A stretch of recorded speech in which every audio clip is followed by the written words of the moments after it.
Constitución y sistema implícito en Colombia. Cuarto Congreso Internacional de Derecho Constitucional. Buenas tardes, soy Melba Luz Calle Mesa, soy colombiana, doctora en Derecho por la Universidad de Zaragoza y profesora asociada de Teoría del Derecho de la misma universidad.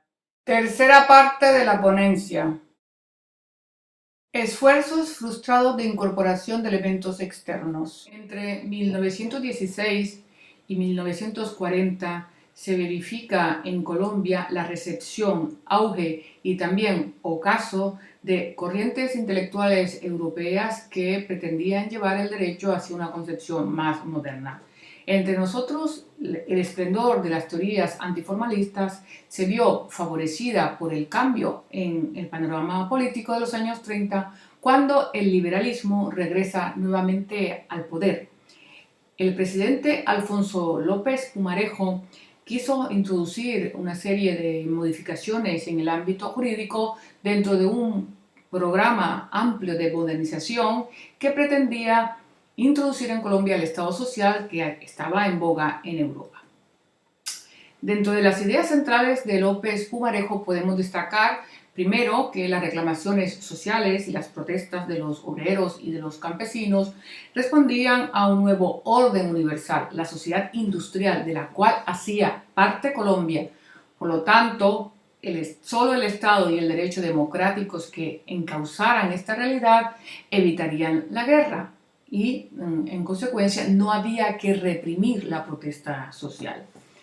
Además, el sistema jurídico no era sagrado y tampoco había sido el causante de la violencia. Había sido el sectarismo partidista el que había impedido la modificación de textos que no eran perfectos ni tampoco intocables. En cuanto a las relaciones de la Iglesia y el Estado, se trataba de distinguir simplemente entre el poder político y jurídico del Estado y el poder espiritual de la Iglesia. Estas ideas se vertieron en reformas constitucionales que llevó a cabo el gobierno del presidente López Pumarejo a través del Parlamento y significaron un paso trascendental hacia el debilitamiento de la intangibilidad del Estado y del sistema jurídico en los siguientes puntos centrales. Primero, se retornó a la soberanía popular, es decir, al pueblo como fuente suprema del poder.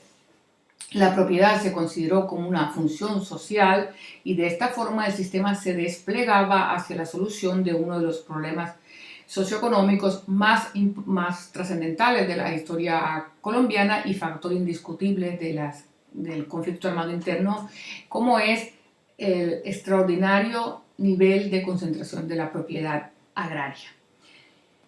Y asimismo, por otra parte, la Corte Suprema adoptó una posición más flexibilizadora y socializadora en sus decisiones, cambio que también fue impulsado por López Pumarejo, dado que él nombró a la conocida como Corte de Oro. Consolidación del sistema jurídico interno. La última fase de la violencia fue la dictadura del general Rojas Pinilla, al final de la cual los estamentos colombianos acordaron celebrar el plebiscito de 1957 para ratificar el Pacto del Frente Nacional.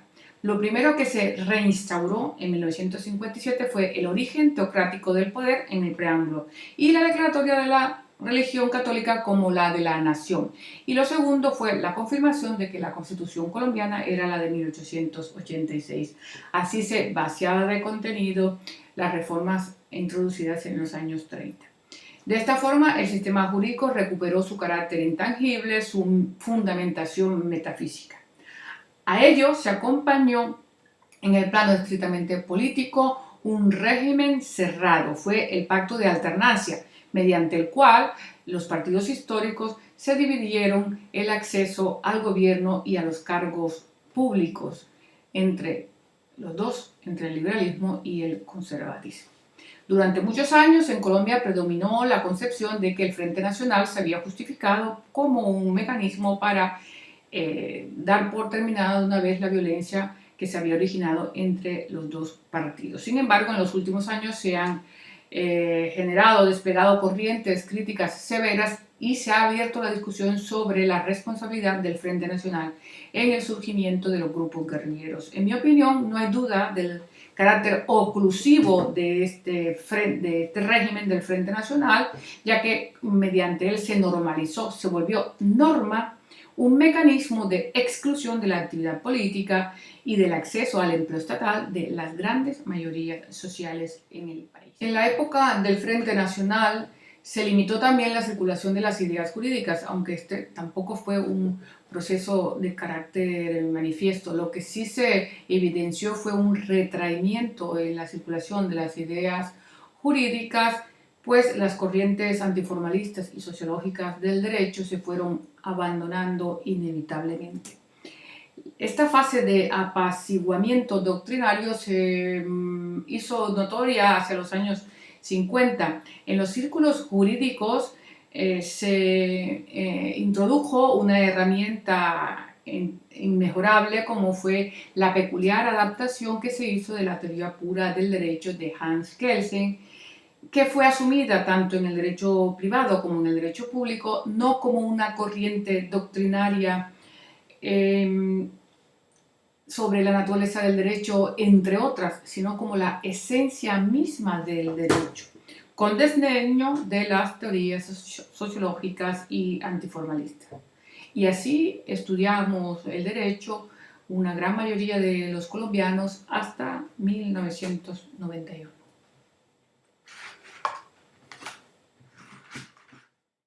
Instauración de un débil sistema jurídico externo. Hubo que esperar hasta 1991 y a la crisis social generalizada debida a las llamadas nuevas guerras, el narcotráfico, el paramilitarismo y el terrorismo, para que se verificara la incorporación de los elementos externos que se dieron con la Constitución de 1991 y que se pueden sintetizar en los siguientes. Primero, la supresión de Dios como fuente del poder y lo que comporta la abolición del carácter intangible del sistema jurídico. Segundo, la igualdad de todas las confesiones, lo que debería significar igualmente la abolición total de los privilegios de la Iglesia Católica. Tercero, en cuanto al subsistema de derechos fundamentales, debería comportar la interdependencia entre el funcionamiento del sistema jurídico y la legitimación sociológica de los derechos, de forma que se orientaran las políticas públicas hacia su realización indiscutible. En cuanto al carácter normativo de la Constitución, para ello se creó, entre otras, la Corte Constitucional y la acción de tutela, que ha sido la institución más popular de la Constitución del 91, justamente porque es un mecanismo directo de engarce entre el sistema jurídico y el individuo. La definición de Colombia como un Estado social y democrático de derecho, pues con base en ella debería sustentarse la legitimidad de las instituciones en su función social y que la misma consista justamente en la búsqueda de la igualdad para que el Estado tenga como labor principal la disminución radical de las diferencias sociales existentes y la amplitud de los programas sociales y los servicios públicos, como por ejemplo el de la educación, cuya financiación prioritariamente pública debería asumirse sin más dilaciones. Primero, la historia constitucional de Colombia no se puede estudiar desligada de la guerra. Las generaciones presentes y futuras de estudiantes de Derecho deben conocer a fondo los episodios bélicos internos y su relación con los procesos constitucionales. Ese aprendizaje debe ser interdisciplinario, debe ponerse en relación la filosofía y la teoría del derecho con la historia política y constitucional, para que ese conocimiento sea más cercano a la realidad.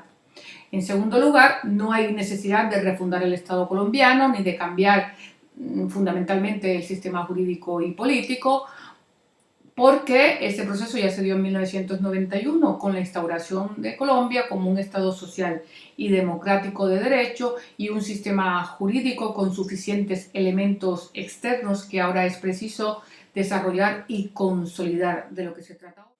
Fin.